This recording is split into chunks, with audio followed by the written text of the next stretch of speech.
Halo dulur, piye kabare? Balik lagi karo aku Astro di sini. Oke, mergo bosen karo film horor, pada episode kali ini aku akan menceritakan sebuah film bergenre action fighting alias film teman-teman. Film ini berjudul Castle Falls yang rilis tahun 2021 kemarin. Diperankan oleh tanggaku dewe lur, yaitu Maskot Atkins dan Pak Dedol Green. Menceritakan mantan atlet MMA yang bangkrut dan karena butuh uang terpaksa beralih profesi menjadi kuproy alias kuli proyek. Nah, di saat bekerja itulah, ia tidak sengaja menemukan 3 koper berisi uang 3 juta dolar yang menjadi incaran kelompok gangster lor. Yowes, gak usah kesuwen meneh, nemu gedang ning isor kemul. Madang mul gas filme. Take it easy. Hey, don't move. Film dibuka dengan memperlihatkan seorang pria bernama Yuri Boyka. Sorry lor, itu film iki. Film dibuka dengan memperlihatkan seorang pria bernama Mike. Mike merupakan seorang petarung MMA yang bisa disebut jenius. Tetapi karena beberapa waktu yang lalu, ia sempat menderita cedera bahu. Mike sudah lama tidak bertanding lagi. Setelah melihat pria sedang berlatih, Mike pun berjalan menuju ruangan manajer. Di sana, Mike memohon kepadanya agar diizinkan bertanding kembali. Akan tetapi, ia menolak dengan alasan belum lama ini Mike menderita cedera bahu yang cukup parah. Ditambah, ia juga kalah berturut-turut dalam 3 pertandingan terakhirnya. Sehingga sudah tidak ada sponsor yang mau mengontraknya lur. Mendengar hal itu, Mike terus-terusan ngotot kepada manajernya. Tetapi jawabannya tetap sama, yaitu ia tidak boleh bertanding. Karena hal itu, Mike yang emosi pun meminta untuk melawan anak emas manajernya yang sedang berlatih di luar. Ia mengatakan bahwa jika ia menang, maka ia boleh kembali bertanding. Tapi jika ia kalah, Mike akan pergi. Mike pun akhirnya bertanding dengan pemuda itu.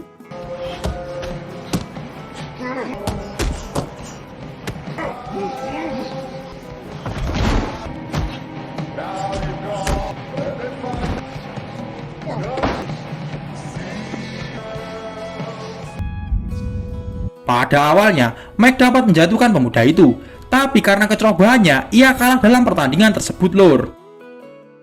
Berpindah ke kontrakannya, di situ ia melihat foto saat dirinya masih tampan dan berani. Mike merasa bahwa sekarang ia sudah tidak seperti dahulu lagi. Ditambah saat ini ia keluar dari kontrakannya karena sudah bangkrut. Pemilik kontrakan yang sudah lama Mike tinggal itu bahkan memberikan keringanan kepadanya. Tapi Mike menolak karena ia tidak mau membebaninya. Akhirnya, Mike pergi dari tempat itu. Beberapa hari pun berlalu. Karena tidak mau terusan menjadi pengangguran, ia pun mencoba mencari pekerjaan. Mas Mike iki jane padha biaku lur, bedane agar dhewe luwih ganteng, gelem kerja karo iso gelut. Untung saja ada pekerjaan yang dapat Mike lamar, yaitu menjadi seorang kuproy alias kuli proyek. Karena sangat butuh uang, tanpa pikir panjang ia pun menerimanya. Singkat waktu, Mike sudah mulai bekerja. Ia menjadi kuli bagian pembersihan di bekas gedung rumah sakit bernama Castle Falls. Diketahui, gedung itu akan diledakkan dan diubah menjadi taman bermain lor. Di tempat lain, terlihat seorang pakde-pakde bernama Erikson. Nah, iki wonge. Erikson merupakan kepala sipir dusun Alabama. Ia memiliki seorang putri bernama Emily. Emily menderita kanker darah yang menyentuh stadium akhir lor. Di situ, Erikson mengajak putrinya untuk nonton film. Tidak lama kemudian datang seorang perawat pribadi Emily yang ingin bicara dengan dirinya. Erikson meminta waktu sebentar. Setelah putrinya tertidur, ia menemui perawat itu. Ternyata perawat itu mengatakan bahwa ia tidak akan merawat Emily lagi sampai dibayar. Erikson yang mendengar hal itu mengatakan bahwa jika ia sudah mendapat cek dari asuransi, ia akan langsung membayarnya saat itu juga. Dan tiba-tiba, ternyata telepon itu dari perusahaan asuransi yang mengatakan bahwa polis cek milik Erikson hanya 50.000 dolar, sedangkan yang dibutuhkan untuk pengobatan adalah 400.000 dolar lor. Erikson yang mendengar hal itu pun mengatakan bahwa putrinya saat ini sedang sakit parah. Pihak asuransi pun meminta maaf, dan lalu sumpah Pak De Erikson ini mesak nih lur. Berpindah ke penjara, terlihat seorang pria sangar bernama Lando yang sedang rebahan. Tidak lama kemudian, datang 2 sipir yang akan memindahkannya ke blok penjara timur. Sampainya di sana, ternyata ia dipekerjakan sebagai buruh pembuatan mie lur. Saat sedang bekerja, tidak lama kemudian penjaga yang mengawasi mereka pergi sebentar karena perutnya mules. Setelah penjaga itu pergi, tiba-tiba seorang pria botak tapi bukan Saitama mendatanginya dan bertanya di mana uang milik Damian. Lando menjawab bahwa ia tidak ada hubungannya dengan Damian, dan tiba-tiba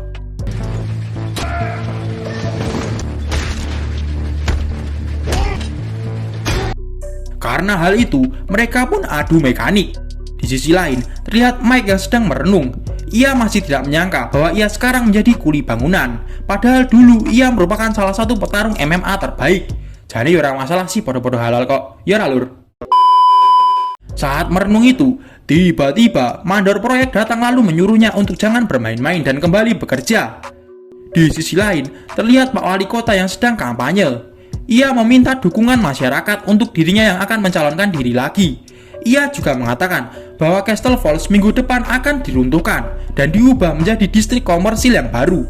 Berpindah lagi ke Lando, ia yang melihat siaran televisi wali kota meminta kepada penjaga agar dipertemukan dengan Erikson. Penjaga itu pun lantas menelponnya. Setelah hal itu, Lando dan Erikson bertemu. Ia di situ menawarkan sejumlah uang jika Erikson mau memindahkannya lagi ke blok selatan, karena jika terus di blok timur, ia akan dihabisi. Erikson pun mengacuhkannya dan ingin pergi, hingga tiba-tiba Lando membahas tentang putrinya yang butuh uang. Erikson yang mendengar hal tersebut lantas tersulut emosi dan ingin menghajar Lando. Untung saja penjaga yang lain langsung memisahkannya. Di malam harinya, Erikson kembali menemui Lando. Ia bertanya tentang kesepakatan yang Lando tawarkan tadi siang. Lando pun mengatakan bahwa ia menyimpan uang penjualan obat pusing haram yang dicuri dari Damian. Erikson bertanya berapa jumlahnya. Si Lando pun menjawab 3 juta dolar cash. Ia melanjutkan jika Erikson bisa memindahkannya ke blok selatan, maka uang itu menjadi miliknya.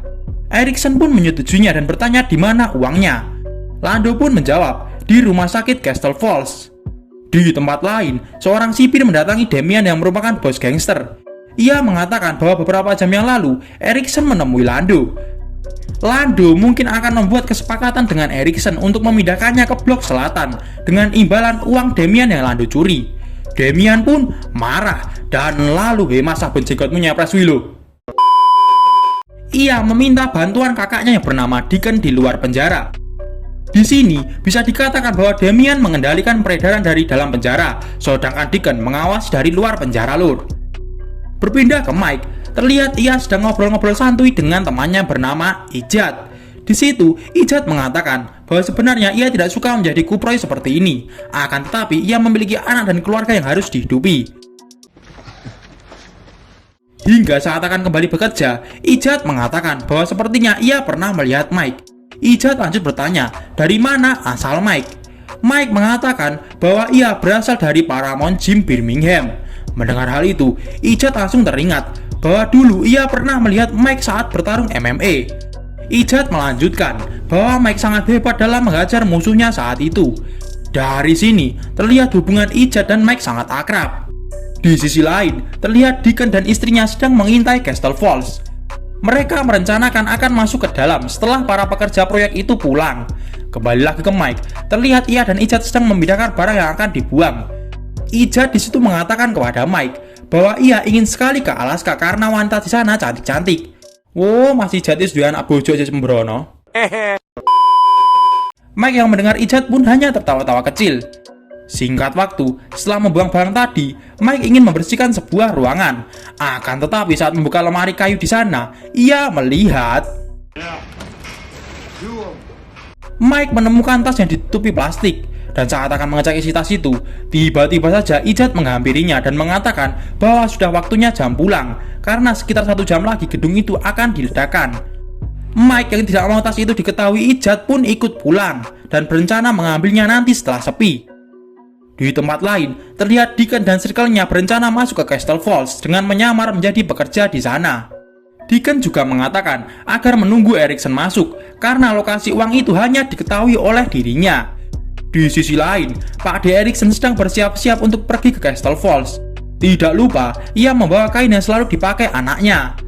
Setelah hal itu, Erikson pamit ke Emily untuk berangkat kerja Lur. Berpindah lagi ke Mas Mike. Saat ia sedang mengantri untuk membeli bir bersama teman-temannya, ia beralasan kepada Ijat bahwa jaketnya tertinggal di gedung. Oleh karena itu, ia akan kembali mengambilnya. Mike juga memberikan uang kepada Ijaz untuk memesankan bir dirinya. Setelah hal itu, Mike pun kembali ke Castle Falls untuk mengambil tas itu, lur. Terlihat juga sisa waktu 30 menit sebelum gedung diledakkan. Sesampainya di sana, Mike lantas mengambil dan membuka tas itu, yang ternyata isinya duit semono nek digo tuku bakso, iso gawe renang kita iku, lur. Ia sangat terkejut melihat uang sebanyak itu. Setelah hal tersebut, Mike langsung pergi. Akan tetapi ia malah menghitung uang itu, lur.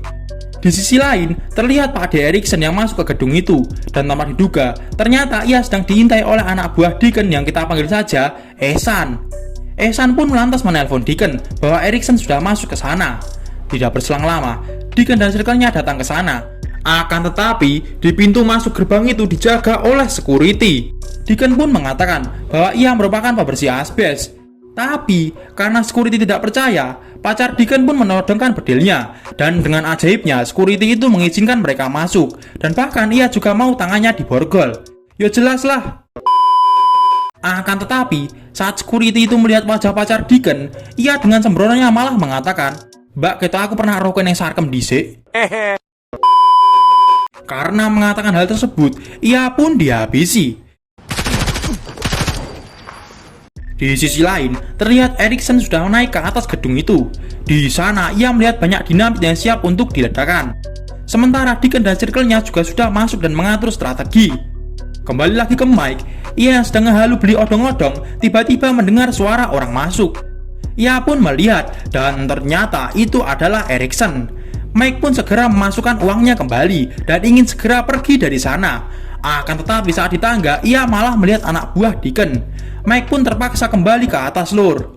Di sisi lain, Erikson terus mencari di mana tas itu. Hingga akhirnya, ia menemukan ceceran uang. Di sini, Erikson tahu bahwa tas berisi uang itu sudah diambil orang. Sementara itu, Mike yang berusaha kabur malah menendang pipa besi, sehingga semua orang yang mencari uang itu mendengarnya. Mereka lantas menuju ke suara tersebut, lur. Sedangkan Mike yang panik menyembunyikan tas itu di sebuah ruangan. Tidak berselang lama, Deacon dan circle-nya datang ke tempat itu. Beruntungnya, Mike sudah bersembunyi seperti Spider-Man, sehingga tidak ketahuan.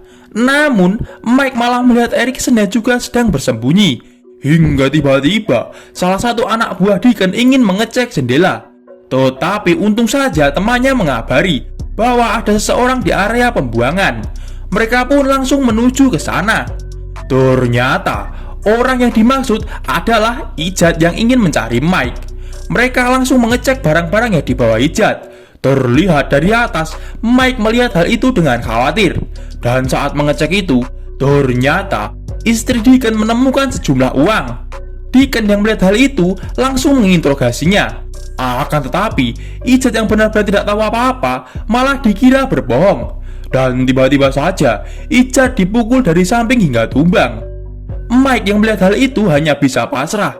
Dan akhirnya Ijaz pun tewas. Mike yang terkejut secara tidak sadar berteriak. Deacon yang melihat hal itu menyuruh anak buahnya untuk menangkap Mike. Sedangkan Mike merasa sangat marah kepada dirinya sendiri. Karena akibat ulahnya, Ijaz harus meninggal dunia. Ia pun lantas menyembunyikan tas itu. Dan tidak lama kemudian, salah satu anak buah Deacon sudah tiba di sana. Mike dengan rasa emosi pun langsung menghajar bocah itu hingga jatuh ke bawah, lur.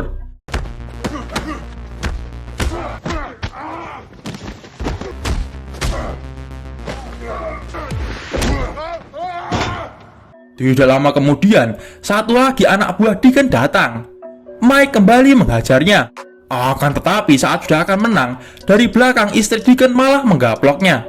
Sumpah anyal tenan aku bingung tidak siji iki, lur. Bikin gue sensi deh, gue tampol lu sekali lagi.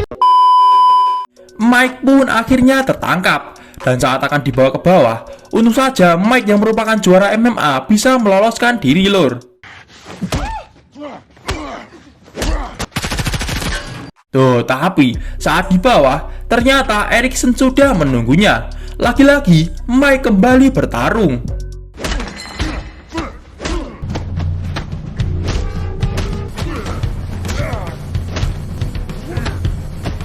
Namun, pertarungan mereka harus berhenti karena si gembul datang dan menodongkan bedilnya. Mereka pun mencoba untuk membuat bocah itu lengah. Hingga akhirnya, saat ada kesempatan, Mike berhasil menumbangkannya. Setelah hal itu, mereka pun kabur karena melihat ada yang datang lagi. Mike berusaha menyelamatkan dirinya. Hingga akhirnya, ia terkepung. Mike pun lantas mencoba menuruni jendela. Akan tetapi, ada Deacon yang malah menembakinya. Untung saja, recoil tembakan Deacon terlalu tinggi hingga meleset kabel lur. Mike pun berhasil turun ke lantai bawahnya. Apesnya, sudah ada istri Deacon yang menodong dengan senjata. Mike pun terpojok. Dan tiba-tiba, Erikson melempar kayu ke arah wanita itu hingga terdorong ke jendela. Di bawah, Deacon yang mengira itu adalah Mike langsung menembakinya. Wapok!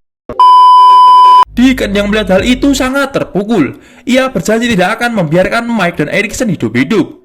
Di atas, Erikson mencoba meyakinkan Mike bahwa ia bukanlah musuhnya.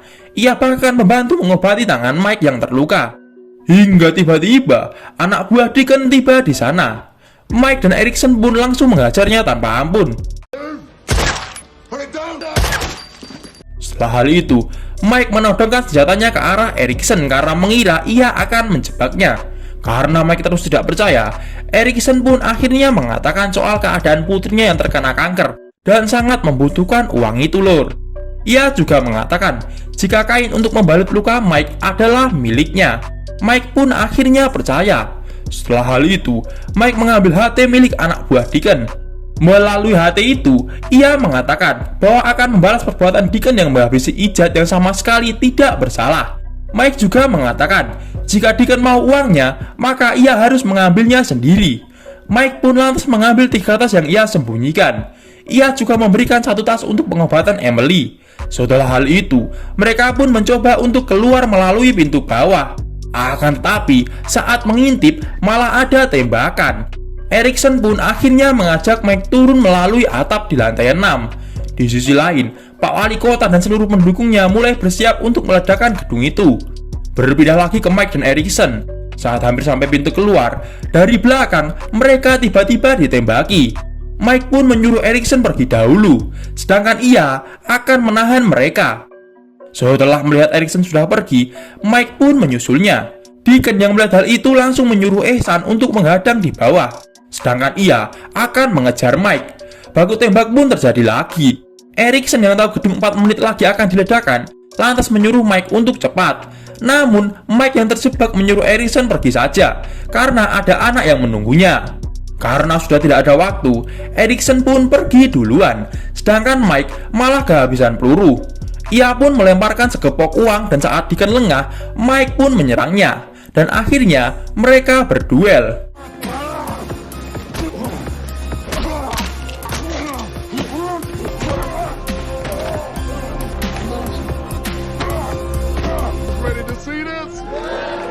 Berpindah lagi ke Erikson. Ia yang sudah keluar gedung dihadang oleh Ehsan. Untung saja ia berhasil melumpuhkannya, lalu mengambil sebuah truk lor. Kembali lagi ke Mike. Terlihat ia dihajar habis-habisan oleh Deacon. Dan saat sudah terpojok, ia kembali ingat bahwa dirinya adalah Mike si mantan juara dunia MMA. Mike lantas menyerang balik dan membuat Deacon tepar.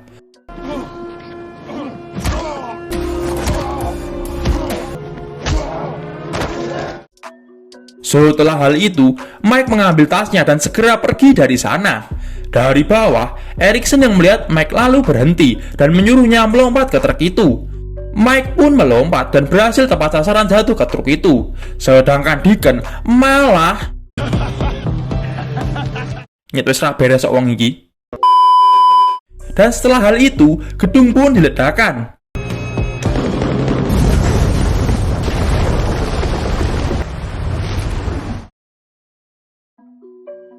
Beberapa hari pun telah berlalu.